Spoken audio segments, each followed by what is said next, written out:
Mary and I had an experience on an Italian airline on vacation that neither one of us had ever experienced before. So we're flying from the beautiful country, the beautiful section of Italy, Sardinia, and it's wonderful. I mean, it is just gorgeous. It looks like Scottsdale, Arizona, but with just beautiful ocean. And, a lot of famous people go there. We saw the yacht of Jeff Bezos in the distance, which, was kind of cool to see. There was a yacht race going on. So it was very interesting, nice place to go. And so it's time to leave and, head back to the United States. And we're on this local carrier, Italian airline, and we're flying from Sardinia to Rome. And so we're about 5 to 10 minutes out from Rome. And the flight attendants are going through the cabin and they're collecting stuff. And all of a sudden, over the loudspeaker comes the captain's voice. Ladies and gentlemen, because of a technical issue, please prepare yourself for a crash landing. What? Oh my God. Did you Please, and then lose it went on, and then it went on to tell you how to brace, keeping your shoulders down, and then repeated, please prepare yourself because of mechanical issue for a crash landing.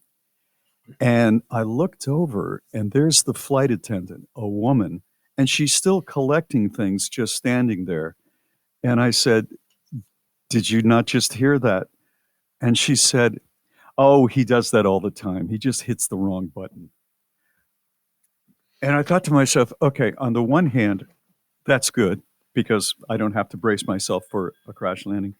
But I have concerns about a pilot that hits the wrong button. Even once. I hear you. Yeah. Even once. And it must be more than once because she says he does it all the time. All the time. And I'm not making this up. She rolled her eyes and she said that is collecting things 2 minutes before the actual touchdown. It comes on again. Ladies and gentlemen, please prepare yourself for a crash landing. No. Yes.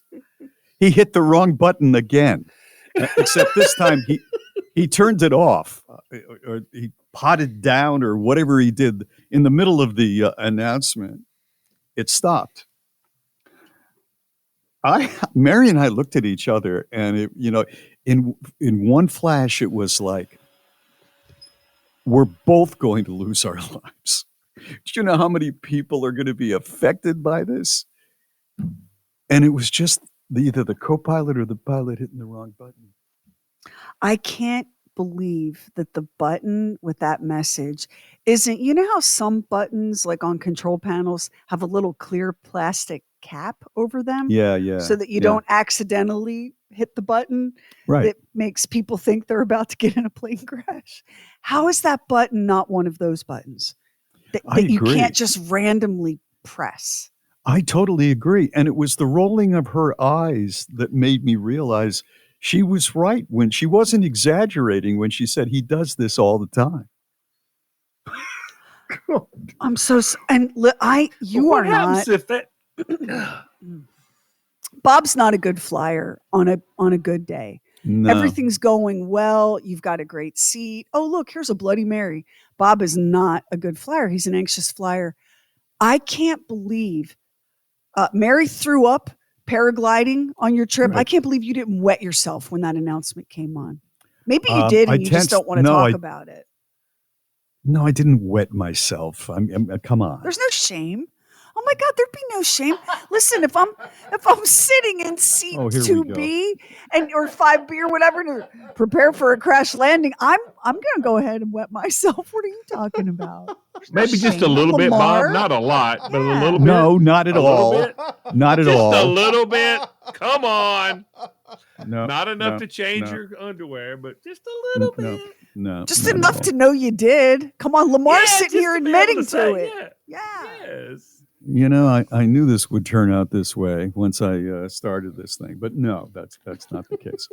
Bob and Sheri books, swag, and the mother of all mothers merch. Just hit shop at bobandsheri.com. I haven't told you guys what happened to my phone on Monday, August 21st. I had my phone in a super duper waterproof case that Amazon.com claimed I could take snorkeling. That's an important detail. And I wasn't going snorkeling, but I'm so accident prone and clumsy that I bought that case for my phone thinking, well, anything I do to it, it'll be covered. And my phone was in my back pocket, and I went in to the bathroom of a public place. And guess what fell out of my back pocket with a big old splash? Oh, no. Yeah. Wow. So two things. One, that waterproof case was waterproof. And two, you can put your hand in a public toilet almost up to your elbow and not suffer flesh-eating disease. So I know this now. As you can if that phone's in there. Yeah. So I get the phone out. I let out a scream, which I'm sure was upsetting for the other women in the bathroom at the time. To hear somebody, you hear splash, scream, more splashing, right? So I yank the phone out of the and all I can think is my phone is ruined. My phone is ruined. I yank the phone out of the toilet. I go barreling out of the stall, tearing the phone out of its case as I'm going, because I'm not going to just leave the phone in the case. What if water did get in? And I'm ripping the phone out of the case, and the case falls on the floor, and the glass cover on the case, or whatever that is, breaks. So now my phone is fine. My case is broken. It's been in the toilet. What to do? I'm not a person that can have a phone without a case. Have you seen people that walk around with like their smartphone and it doesn't have a case? I don't know how they do it. I don't know. Who are these people? I really don't. Once in a while. These people, they're the tall Nordics. They're the aliens that are most closely human-like, because no actual Earth human dares. These phones cost a fortune. Who walks around without a case on their iPhone? So now I've got a broken case, an iPhone that's narrowly dodged drowning in a toilet, and I cannot go for even a minute without a phone case. So I take my phone and I wrap it up in a baseball hat and stuff it in my bag to try to protect it. The next place that I could get to that had a phone case was a couple days later at the airport kiosk. So I walk up to the kiosk, and the man who works there has his eyes closed, and he's breakdancing in the middle of the airport to music only he can hear. And you don't see that ever, much less often. Like, you don't see that. And I haven't seen somebody breakdance in a long time in public. So I just stood there waiting for him to finish. And when he finished and opened his eyes, I was like, that was really impressive. That was really good. And he was like, oh, did you like that? I dislocated my thumb breakdancing, and I haven't been able to dance, and I'm just now getting back to it. So he said, let me show you some videos on my phone. So if I'm his boss, I'm twitching somewhere. So I watched some, and he's good. He said, this is me and my uncle.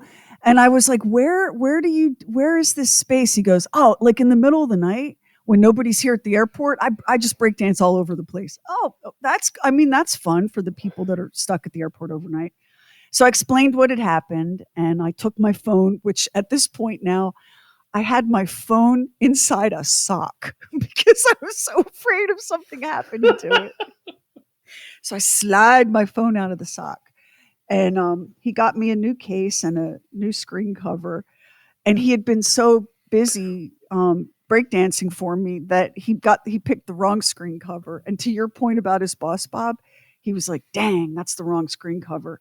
All right, just between you and me, you're my 10th customer today. I'm going to upgrade you at no charge. And he upgraded me to some big special screensaver that, I don't know, like Secret Service level. Yeah. And then And then he said, "You want to see something cool?" And as God is my witness, right there in Concourse C, he kicked one leg up in the air and then dove underneath his own leg in kind of a flip. I don't know any other way to describe it. Wow, that's impressive. Yeah, A phone case and a floor show. That's pretty good. Yeah, I walked away from there and I was like, you know what?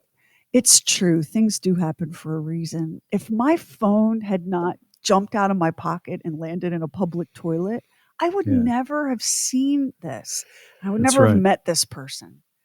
I wouldn't have known that a grown man could throw one leg in the air and then kind of dive underneath it and do a flip. Who knew? It's Bob and Sheri. Talk back time. And you can call us on the phone at 844-52-SHERI. That's 844-52-SHERI. Or it's super easy if you have our app. It's free in Google Play and the Apple Store. Just tap the little cartoon microphone in the bottom center of the screen and talk, and the app will do everything else. Hey, Bob, Sheri, Lamar, Max, and Doc. This is Rick in Statesboro, Georgia. I was just calling because I heard Bob say that none of his family has ever been interested in visiting the old places that he grew up in Connecticut. And I wanted to let you know that a few weeks ago, I was in Connecticut for a concert. And while I was there, I took the Bob Lacey historic tour of Connecticut. And I visited a lot of the places that I've heard you talk about on the radio over the years. So I visited Old Lyme, took a great stroll through beautiful historic Old Lyme, Connecticut. I also went to New Haven and got a pizza from Pepe's Pizza.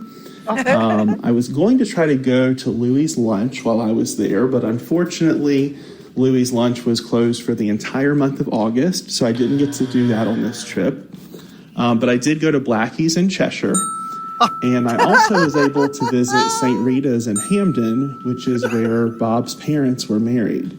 I heard Bob mention a few years ago that he visited St. Rita's and wanted to go inside, but it was closed that day. But the day I went, the doors happened to be open. So I went inside and got a great picture of the inside of St. Rita's. I sent the picture on Twitter to Max and Sheri. I was also going to try to visit St. Barnabas, but from what I could tell online, St. Barnabas has been merged with two other congregations in the area.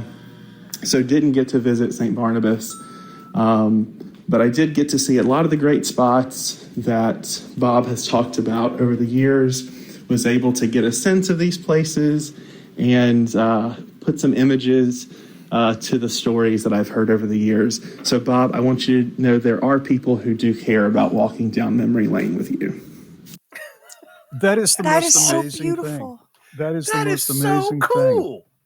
I mean, I can't believe he remembered St. Rita's Church where my parents were married. Oh my goodness. He picked some great spots to go to. All of those are interesting places. Now, Max, what I have to wonder is if he had a woman with him, because if Bob Lacey can't convince a woman to go and see some of his haunts as a childhood, how does a guy say, I want to visit Bob Lacey's haunts and convince that to a woman? I don't know if he was in a band or if he was going to see a concert somewhere in Connecticut or New York, but I had the feeling that he was alone.